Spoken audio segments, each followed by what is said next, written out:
Hello, what is up mga ma'am, sir, ma'am? Ako po si Ralph C. Fry, isang visual artist from Manila. And today we are going to customize the Venom from ZD Toys. Thank you very much, Sir Ariel Justin Baste of Laruanan for providing this action figure for unboxing, review, and customization.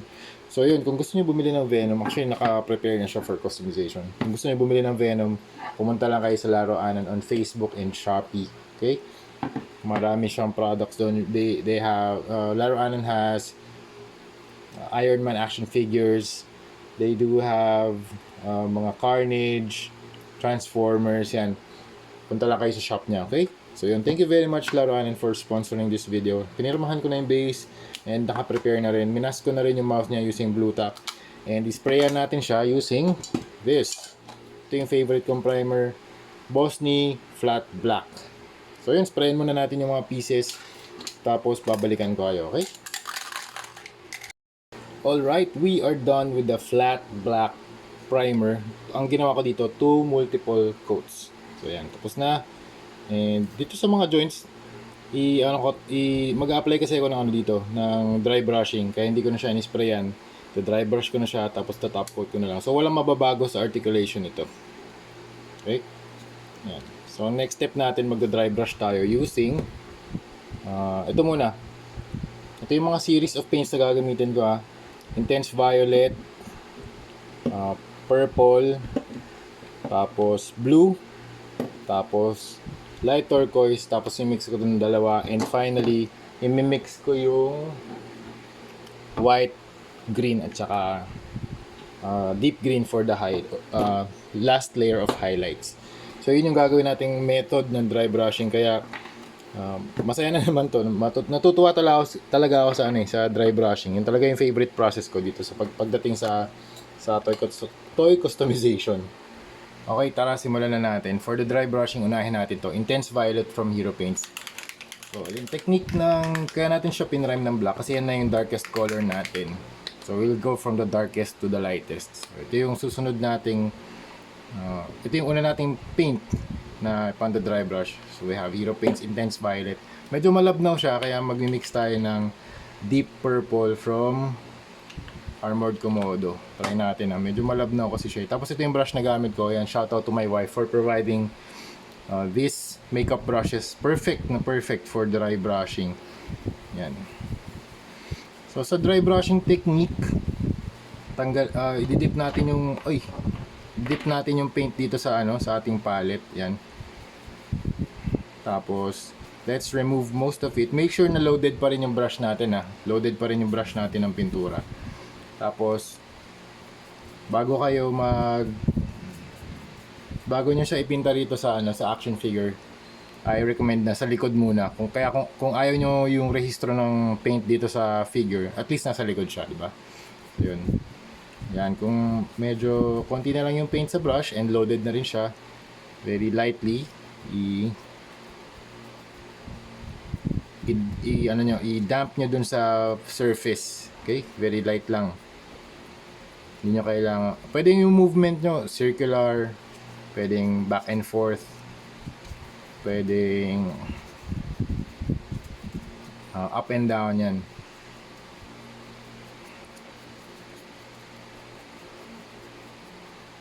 So, ang purpose nito, dry brushing, lahat ng nakaangat na areas, yun yung tatamaan niya. Ayan lalo na dito sa chest. Yan. Tsaka kaya rin ito yung brush na pinili ko para yung coverage niya malaki. Large coverage tayo. Mamaya na tayo magdi-detail. Yan, sa armpits, arms, yan.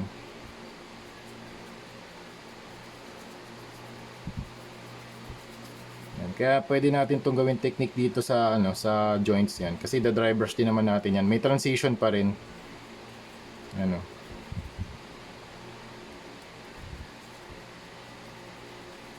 Okay, gagawin natin itong technique na to sa lahat ng parts. Okay, ito na yung progress natin. Na dry brush na natin ang first layer of Intense Violet. Okay, so ito na yung body pack. Tapos ito na yung mga kanyang tentacles. Tapos ito na kanyang so Sorry, tumapon. Weapon, ayan. Saan na yung aking rag? Weapon, ayan. Tapos, alt hands. Okay? And next step naman is to dry brush everything with cobalt blue naman. Okay, apply na natin. Ito muna tayo sa likod.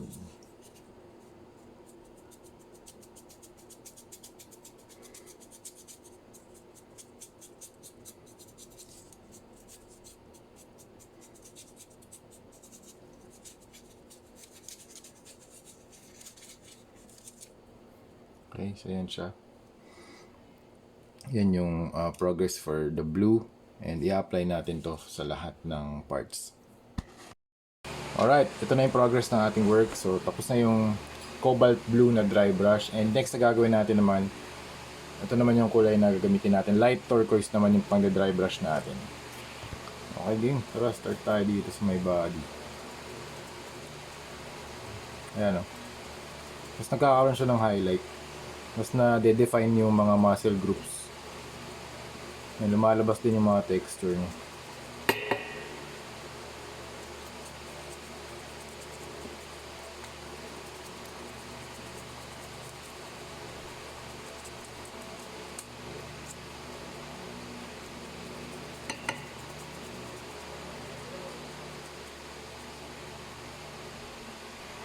Okay, dry brush naman tayo dito sa weapon niya. Ayan, nakikita talaga yung lumalabas talaga yung yung detail ng sculpt kapag nagdo-dry brush tayo kasi lahat ng mga nakaangat na areas yun yung malalagyan ng pintura. In this case yung mga veins. Ayan, yun yung difference. So yan. Ito yung may dry brush ng turquoise, ito naman yung wala pa. Pero pag nag-pass tayo rito, one pass ng turquoise tulad nito, lalabas lahat ng detail yan.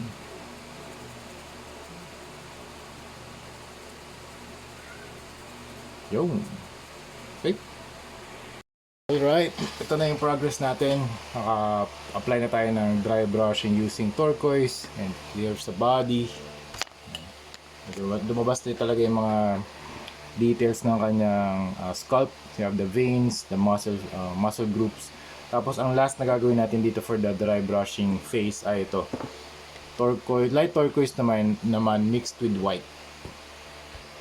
Okay, start tayo dito sa katawan niya, chest. Ayan. Very light lang yung hagod natin. Para tatamaan lang talaga yung pinaka matataas lang na parts ng niya, na armor or ng body. Ayan.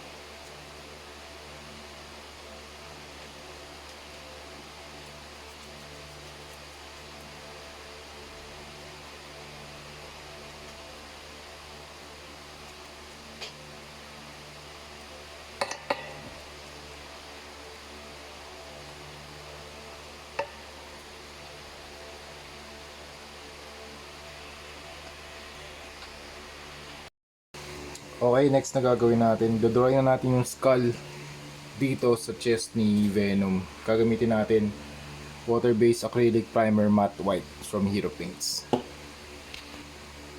Okay, game. Dito, pwede natin lagay yung eyes dito sa my chest niya.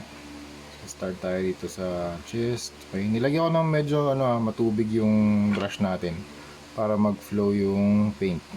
Here, okay. Gawa lang tayo ng line outward towards outside the chest pala. Yan, start from the middle, work outside. Yan yung mag-mark ng natin ng eyes. Okay, tapos down. Yan, sasakto lang pala. Ito yung eyes niya. Okay, sketch muna natin yung kanyang eyes. Okay, then let's go with the nose.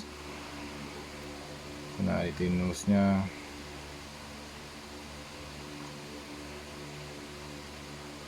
The middle.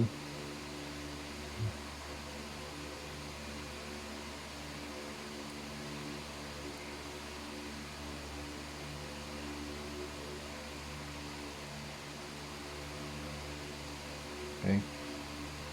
Tapos ito yung part na ano tawag? nag-extend dito sa kanyang stomach. Okay.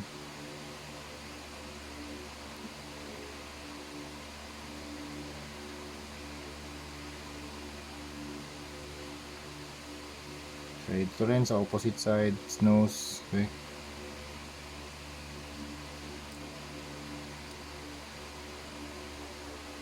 Okay. Tapos dito, ay teka, nandiyan na yung delivery natin. Okay, so yung process na to parang yung ano muna, ini-sketch muna natin yung layout ng mga parts. So ito yung eyes. Tapos pwede natin dagdagan na dito ng paint. Okay. So sa white hindi siya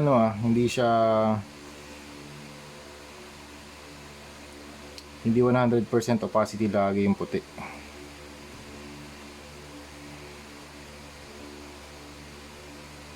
Yan. Pwede tayo mag dry brush. Yan dito.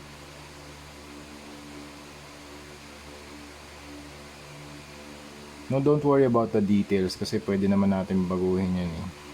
I mean, pwede natin i-detail up yan soon sa next phase. Pero dito, kukuha nila natin muna yung mga shape. General shape ng skull. So, we have to lay out kung saan tatama yung white na pintura. So, you have the eyes. Actually, dalawa lang naman eh. Eyes and, ito, eyes, cheek, tsaka yung nose na area. Yun lang naman.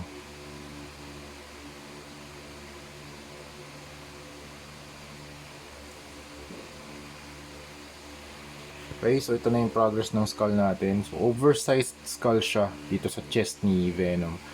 Mamaya i-refine na lang natin yung mga details. Nalagyan natin ng mga dark na pass para ma-emphasize yung darkness ng eyes and nose. Pero at least yung buong layout ng skull, yung placement niya na nandito na sa chest niya. You know where the eyes and nose are, dito sa cheekbone, yan. Tapos yung dripping dito sa kanya middle part ng stomach. Proceed naman tayo dito sa head sculpt niya. Yan. Ang plano ko dito parang dun kay Punisher Batman na naglapat ako ng white dito sa forehead and around the eyes hanggang dito, tapos merong lines din dito sa baba. Yan. Yun yung gagawin natin dito kay Venom. Okay, start tayo sa head. Medyo zoom in ko lang ha. Yan. Kuha tayo ng paint. Okay, try natin. Iwasan lang natin tong part na to ha. Yan.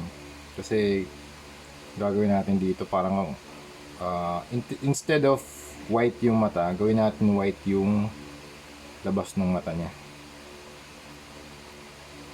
Parang meron din siyang skull dito sa dito sa kanyang, o meron din siyang bone pala dito sa kanyang forehead.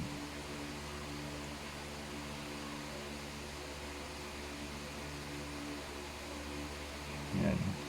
Sa first pass ng white talagang hindi siya 100% opacity. Yan. Maglagay din tayo dito ng nose mamaya.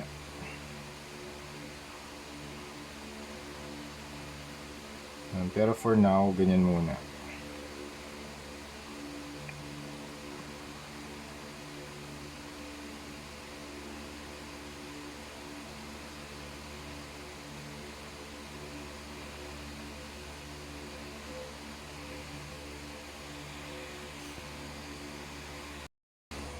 Alright, meron tayong changes na gagawin sa skull niya since mas organic yung design ni Venom. So, nagmix tayo ng black primer at saka ng cobalt blue para sa face na to, para sa process na to. So, mix muna natin to. Pili the darker blue color. Gawin natin yung parang sa mata ni Venom. Ito, parang ganito. Yan. Yan yung gawin nating mata dito. Try natin ah.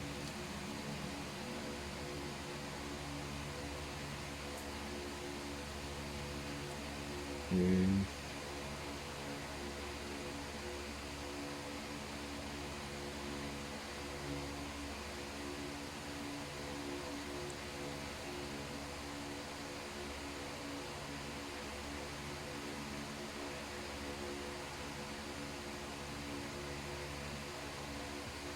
Yan. Mas organic siya tingnan.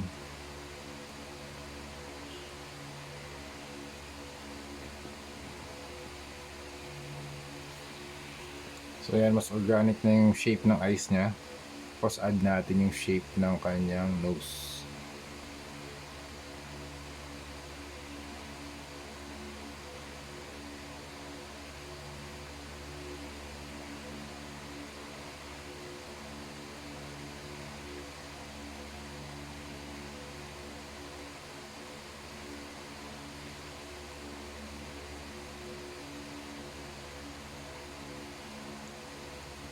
Okay.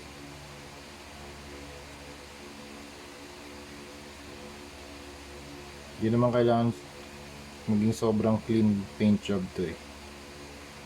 Pwede tayong mag-extend dyan. Yan.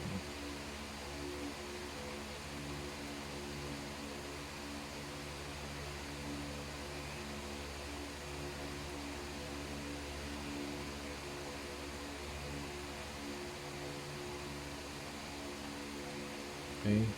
Tapos dito sa upper part, pwede natin gawan ng ano yan, ng extension pa ng kanyang eyes.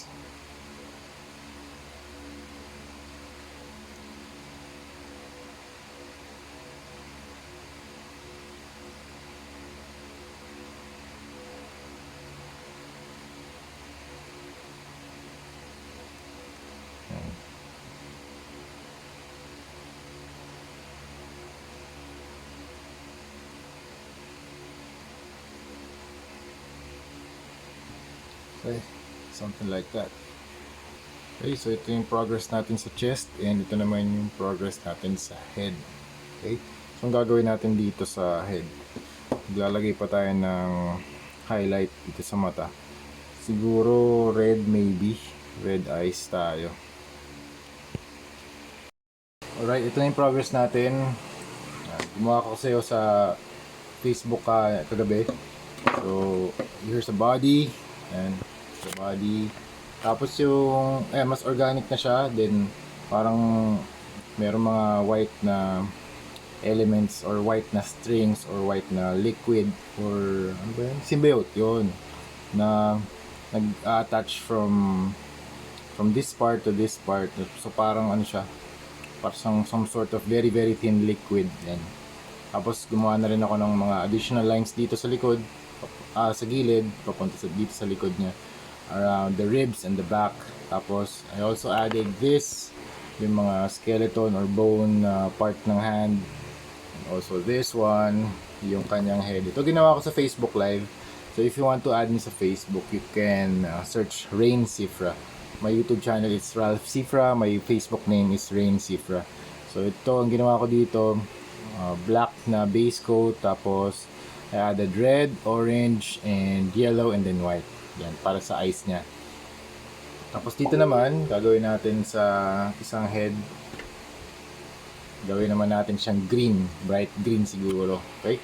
Add tayo nito, deep green from Armored Komodo. Medyo damihan natin yung konti ng yung tubig para medyo parang glazing lang yung ginagawa natin yan. Kasi gagawin natin dito, coat by coat to eh. Patutuyuin natin to.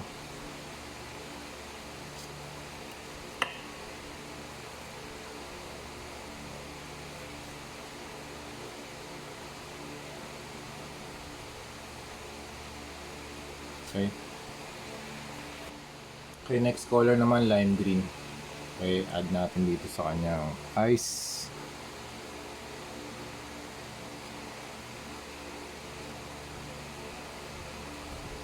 Dito lang sa gitna. Pwede kayo mag-overlap dun sa gilid, pero konting-konti lang. Yan, para magkaroon tayo ng konting shading. Or mas light yung inside nung eyes niya. Okay, next, lemon yellow naman from Hero Paints.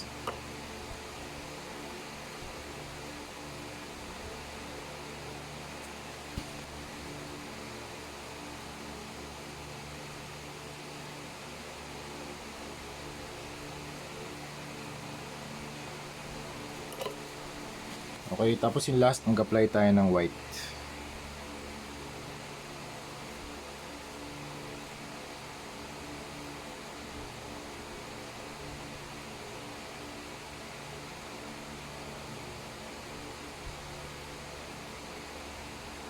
Ayan, para mukha siya nag-glow. Okay, next, pwede tayo mag-apply ng wash dito sa teeth para mas magmukha siyang weathered. Try natin. Dito rin sa gums pala, pwede rin.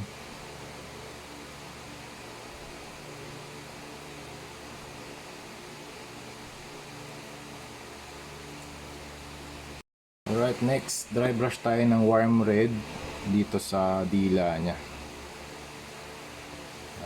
We will apply a dry brush dito of warm red dito sa kanyang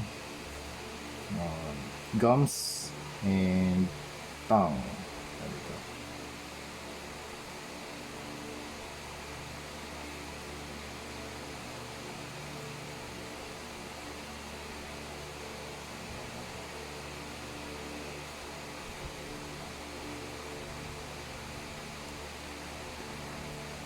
Okay, para mas mag-lighten pa siya.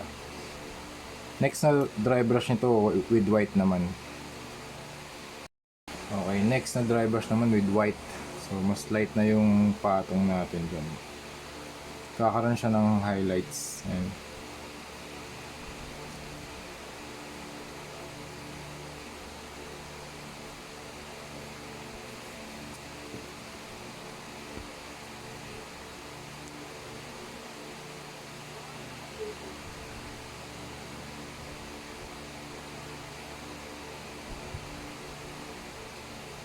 Right.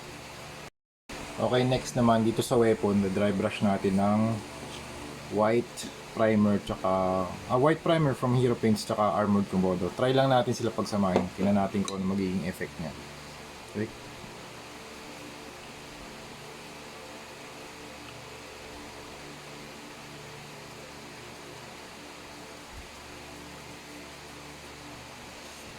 Okay, try natin primer dito. Ayan. Mas maganda yung movement ng brush nyo from the blade to the handle. Pag ganito. Para may yung streak ng lines, may movement talaga. Parang yung weathering niya from the blade to dito sa kanyang stem or base. Ayan.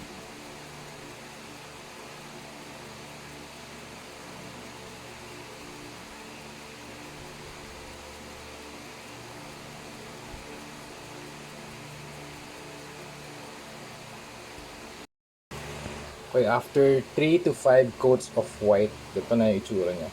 Okay. Patuyuin niyo muna kada coat, tapos sabay dry brush ulit para mas opaque yung white niya. Kasi pag habang natutuyo yung white kasi nagiging translucent pa rin. Okay, next tayo. Okay, dito naman sa tentacles niya, ganun din gagawin natin. Gawin naman nating white to, tapos pa-fade natin dito using dry brushing. Okay. Kahit base coat siguro to eh. Ngayon, base coat.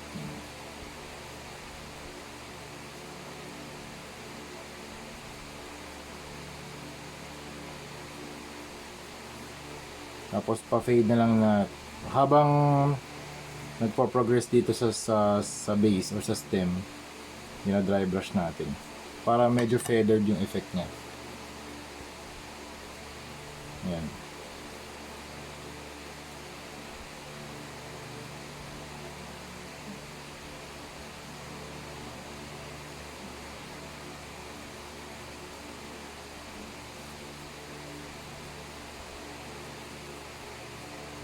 Para meron transition yung kulay. Yan.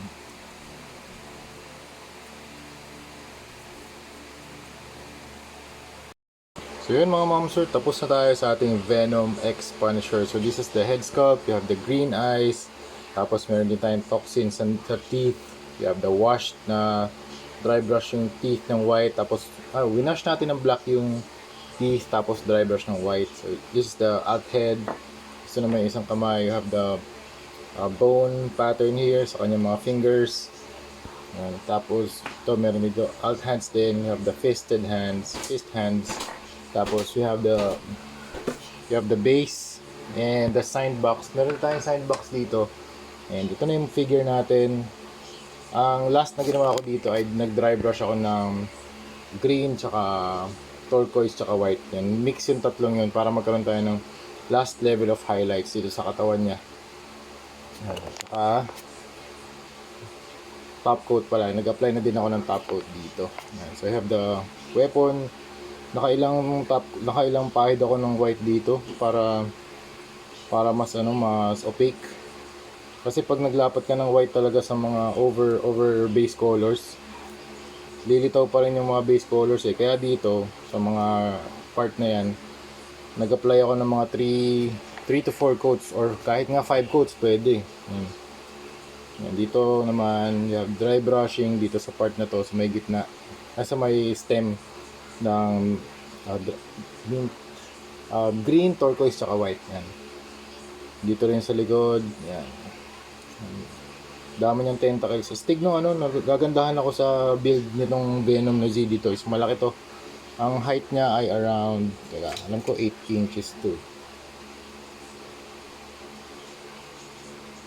8.75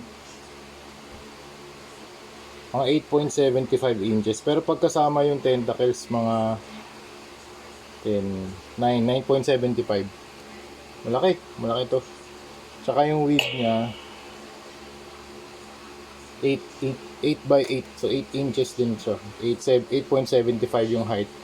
Tapos 8.0 naman yung width. So ito yung weapon niya, yung blade, mga texture lumabas talaga. Nakakatuwa yung ZD Toys. Ang galing nila sa talaga sa sculpt. Nakatutuwa ako talaga.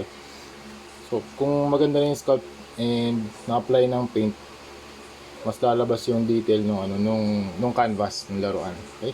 So ito na yung isang head na gusto kong i-equip sa kanya. Syempre nakalabas yung dila. You have the toxin, tapos you have the orange na eyes or yellow eyes. Tapos ito lumabas talaga yung gusto ko sa ZD Toys yung texture na ginagawa nila dun sa Venom nila. Ayun o. Tapos you have the skull. Yung eyes binago ko kasi yung sa skull ni Punisher Batman. Ni Batman X Punisher. Medyo may regular shapes, straight lines. Dito mas organic siya. Ayun. Meron tayong changes na ginagawa along the way. So yun. So yun lang. Thank you very much for watching and see you sa next video. Bye bye.